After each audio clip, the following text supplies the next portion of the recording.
What is up, people? Hello and welcome back to the channel. Welcome back to the Cup Chasers. That's right, it's another match preview here on the channel. Nottingham Forest hosting the Arsenal at the City Ground. It's going to be a tough game. You know, Sean Dyche likes a game against Mikel Arteta. He's looking to improve the record he has against Mr. Sean Dyche. And of course, it's going to be a tough one. It's going to be a big one. Very, very important game, of course, as Man City play earlier in the day. As far as Forest are concerned, of course, West Ham facing Tottenham. So they're going to have an eye on that one as well. Definitely need to continue to pick up points in the relegation fight. So there's definitely going to be some jeopardy in this one. Lots of energy, lots of verve. It's not going to be an easy game. Okay, Forest do have 7 points on West Ham, but they are the closest ones behind them, and Leeds is right in front of them. So we'll see who Leeds are playing this weekend. Fulham, that's actually an opportunity for Forest, maybe to leapfrog Leeds United. Fulham is not an easy team to play. So we will jump right into this one. We're talking, of course, Arteta versus Dyche. We're talking injuries, and we're looking at predicted lineups. So as far as Forest are concerned, nothing really new. Ibrahim Sangare and Willie Bawley.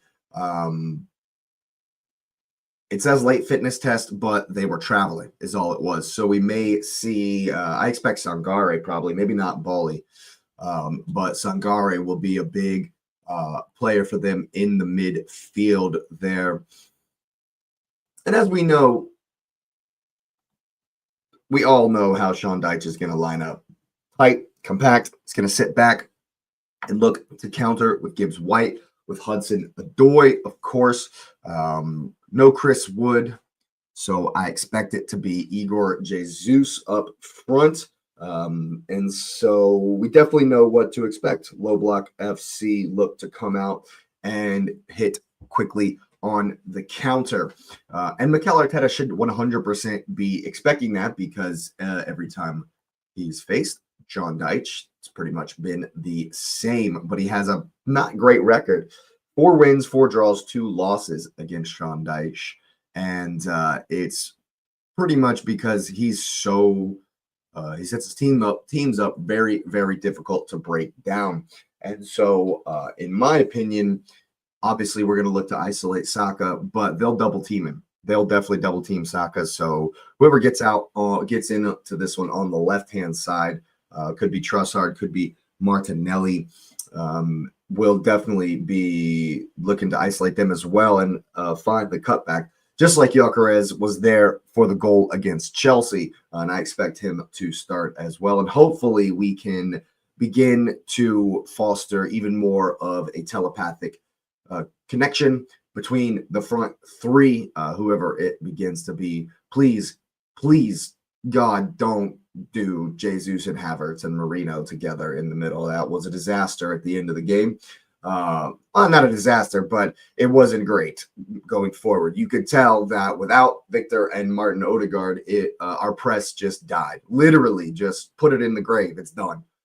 So we definitely need to see Odegaard, Saka, and Victor Gyökeres as they more and more find that connection where Victor needs to be for Saka. Of course, there's been that whole thing about Victor's not a huge fan of Saka. He pushed him after the goal or whatever, and the clip's been going around where when Saka cut it back to his left, instead of putting it across first time, Victor throws his arm up in the air or whatever, but then turns around and finds his spot for the goal. I think all of this beef between them is a bunch of BS. And like I say, I think it comes back to finding the connection to, knowing where Victor's going to be for Saka and playing it sooner, playing it quicker. They all need to play quicker. It's not like, Saka to Gyökeres is the one pass that they're hesitating on. When we win the ball in transition, and it's going to be very, very important in this game as well, because when there's no space,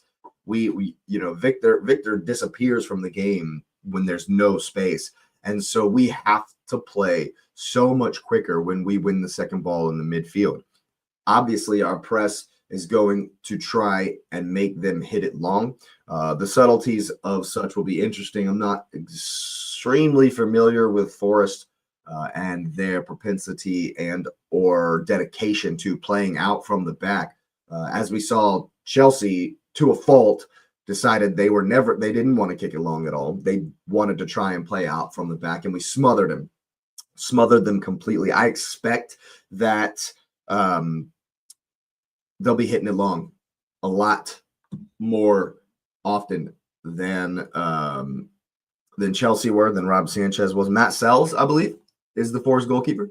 And he's had a good season, obviously facing a higher frequency of shots than many goalkeepers in the league. Obviously, they're in 16th place currently. So, his shot stopping percentage is going to be a bit higher. But, I want to increase his shot stopping percentage as well by making him work. Definitely need to make him work. But it's going to be all about playing fast, playing quick in transition is the way to beat the low block. Or, of course, set piece FC will just win a corner, dunk one in, and make them come out. That's kind of the bread and butter, kind of the formula for the way Arsenal are playing these days, especially when teams are stringent, stubborn, not giving any space, doubling up on Saka, doubling up on Trossard, Martinelli, whoever's out there. And I definitely am looking at Bukayo Saka in this one. Homie, you got to do better. You just got to do better. It is what it is, man. Love you to death. Got that big contract. It's time to step up and earn it, even more so than you have done in the past. It's time to be that guy. It's time to be the man. Yes, he popped up in the Chelsea game with the pass before the assist. Obviously, Ben White on the overlap. And so we need a lot more of that. I think Saka is another one who needs to play a little bit quicker. Just play a little bit quicker. It doesn't always have to be looking to take the guy on 1v1. I understand that sometimes you have to hold the ball up and wait for Ben White to get on down the wing on the overlap. I expect it to be similar because Nketiah, Calafiori, Mascara, they're all still out. And so it's probably not going to be Miles Lewis-Skelly. It's probably going to be what we saw versus Chelsea, honestly. Timber, Gabriel Saliba, and Ben White on the right-hand side, especially since he's got a goal. He's had a great game, so I definitely expect to run back that same defense. And then, of course, it'll be Zubi, Rice, and Odegaard in the midfield. And it's definitely Gyökeres and Saka. The left winger is the only position in this instance. If it were me, I'm going Trossard or maybe even Eze, but I couldn't tell you when Eze is going to play. I cannot predict what that will be. When Arteta gets something in his head, though, it normally sticks there for a while. Right. And I've been trying to puzzle it out why Eze isn't getting in the team. And there's two reasons. Their names are Martin Odegaard and Leandro Trossard. He's never displacing Martin Odegaard. He has, in that spell where he was playing in the 10 while Odegaard was injured, he showed some moments there that might say, hey, this is the spot that I need to be played in. But that's the thing. Eze hasn't been magnificent or spectacular in any spot that he played in. Yes, the hat trick against Spurs was amazing, but they're terrible. And they left way, way, way too much space in the middle of the park.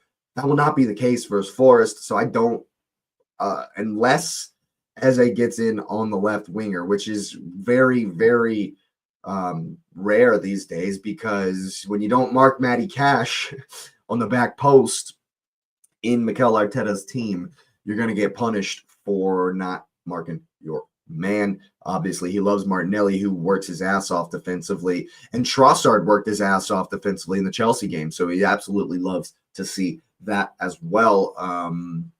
In this one, I expect to see Trossard. Yeah. And I don't know if and when Eze will get into the team. I couldn't tell you.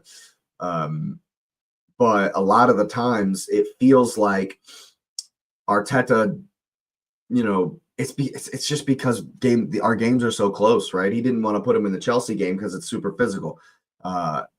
Marino came in instead. And I get that. I absolutely get that, because the physicality of this league, I think, is one of the reasons that Eze, redlined so quickly and got to his, having played more than he's ever played before, and got to his limit a little bit quicker than you might have expected. And so that obviously has also, contributed to him not being in the team. But I expect it to be Trossard, and it's going to be key that we play quicker to break down the low block. It'll be very interesting to see how we deal with their press. I don't think it's going to be too high press, probably a mid block to start with. But it'll be very interesting to see what they do and how we respond to it. Of course, I definitely think that there's going to be not a lot of space in the center. They're going to overload it. So we are going to look for the overlaps and the underlaps. You know how Jurriën Timber likes to get into the channel. So we're definitely going to be looking for those to work it down the outside, maybe get around the outside back and find the cutback or the ball right across the box like Benny White did for the Victor Gyökeres goal against Chelsea. I expect that that's how our offense, our attack will shape itself going forward. And I expect, a little moment of some quality, moment of magic from Saka. Saka is who I'm really looking at in this one. Martin Zubamendi had a fantastic game. Obviously, is in the thumbnail, so he's going to be important. Kind of an unsung hero in the team. Got the winner versus Chelsea. Definitely, some people don't think he's that great. I think that those who, Zubi's the unsung hero in the team because very rarely does he pop up with something flashy, something huge. Got the 2 goals versus, was that Forest at home? I think it might have been. Zubi scored against Forest at home. Yeah. Those 2 goals. And so he's going to be big. I think his tackling is underrated. His vision, obviously not. You can tell he's got the vision. He's got the pass, just like any tiny little Spanish midfielder, of course. But I think his tackling, I think his aerial ability, I think the things that you look at him and you would not expect that he's going to be pretty good at them, I think are very, very good. I think his vision to play the ball through the lines is very, very good. And so I think, once again, Zubamendi is going to be very important in this game as well. Obviously, his pairing with Declan Rice has been part of our success this season. And so they're both going to have to work really hard in that center. It's going to be clogged. It's not going to be a lot of space. Probably going to be tight, intricate type stuff. That's going to get us through if we do choose to go through centrally, which I doubt we'll see. It'll have to be quick. It'll have to be a little ticky-taka stuff to make it through the lines. And maybe we will with with Ben White and Saka and Odegaard renewing their relationship down that right-hand side like 22-23 when it was absolutely cooking. So I hope to see more and more of that, of course. And I think if we do, I think we can definitely find some success.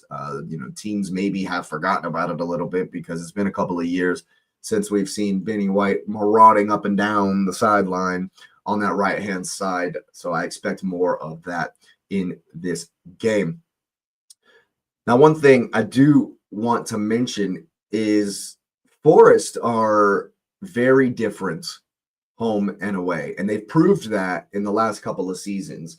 If you look at their results at the Emirates, we've smoked them 2 seasons in a row. 2 years ago, it was 5-0. Last season, it was 3-0. Or this season, rather, at home, it was 3-0. Because they sit back and they don't offer anything away from home, at the Emirates at least. They sit way, way deep and they don't come out. They just try to break us down. We want a 0-0. That's what they do at the Emirates. At home, it's far different. At home, it's far, far different. They put City under pressure, man.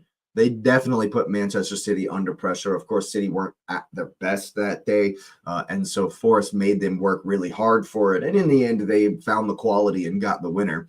But they were definitely made to work very, very hard for it, and they'll make us work even harder. I guarantee Forest are going to make us work even harder than they made City work, and it's not going to be an easy one. It's not going to be an easy game. We're going to need the energy. We're going to need the intensity. Personally, I think if we press them high, very high, we can smother them. We can suffocate them. We cannot let them have the ball at all and just run back what happened at Chelsea. If they're going to try to play out from the back, we can just absolutely match them in the midfield. We have far more quality. Don't let them get to the opposite. Don't let them play the ball to the opposite side of the press, which is what killed us versus Liverpool. If we can avoid that, I think we can suffocate them completely and win this one comfortably 2-3-0. To be honest with you, got to be clinical, of course. And what I really, really want to see is another Gyökeres goal. Like, go on a run, man. Just start banging them in. I think he's definitely silenced. Maybe not silenced it's not silenced completely all of the criticism, but he's definitely quieted it down.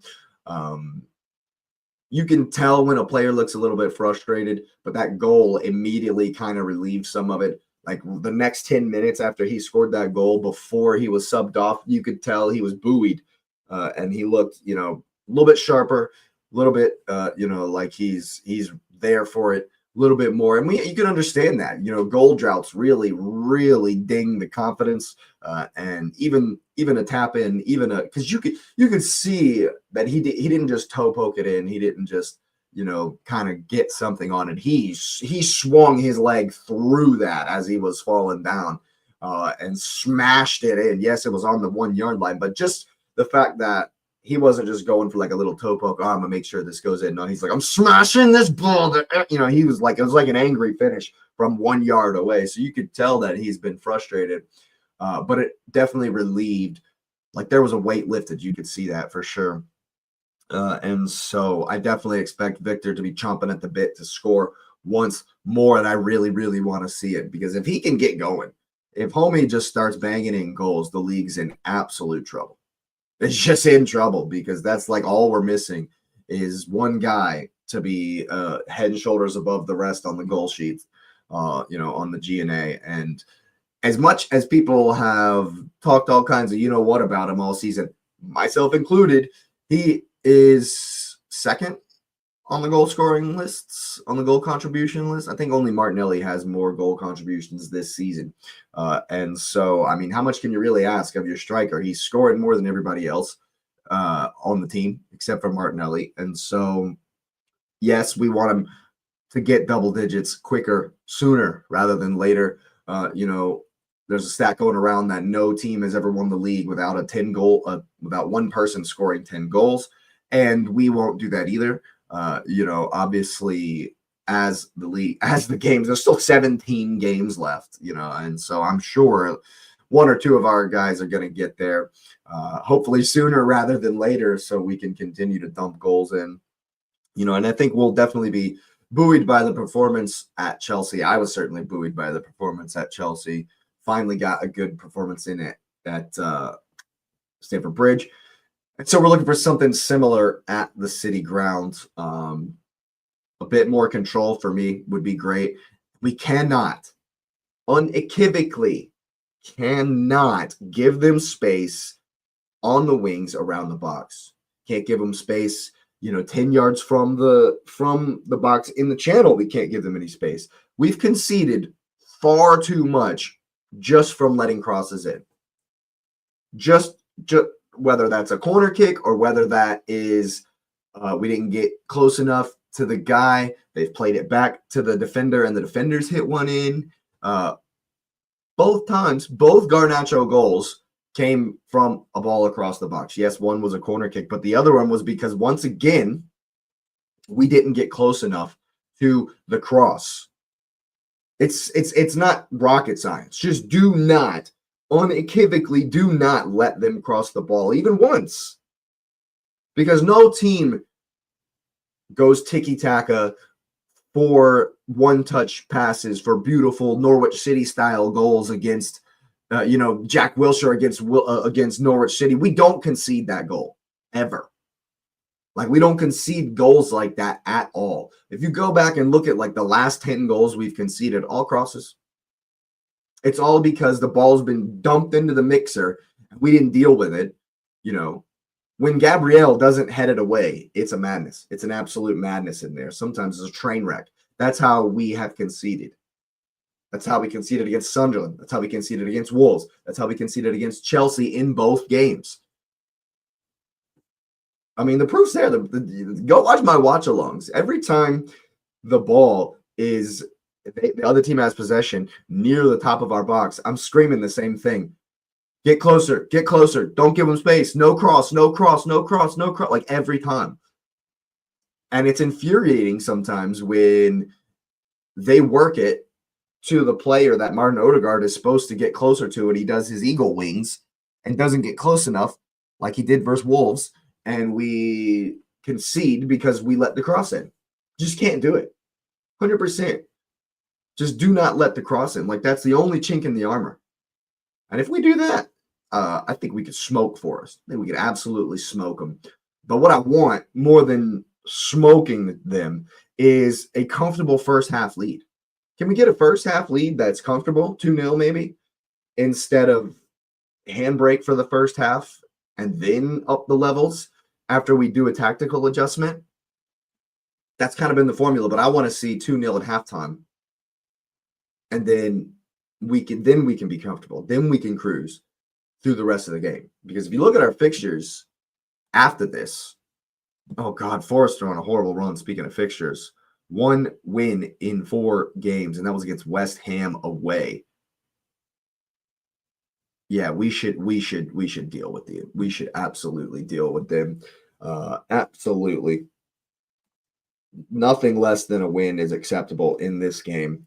Let's look at these fixtures coming up. Pretty sure it's Inter Milan in the week.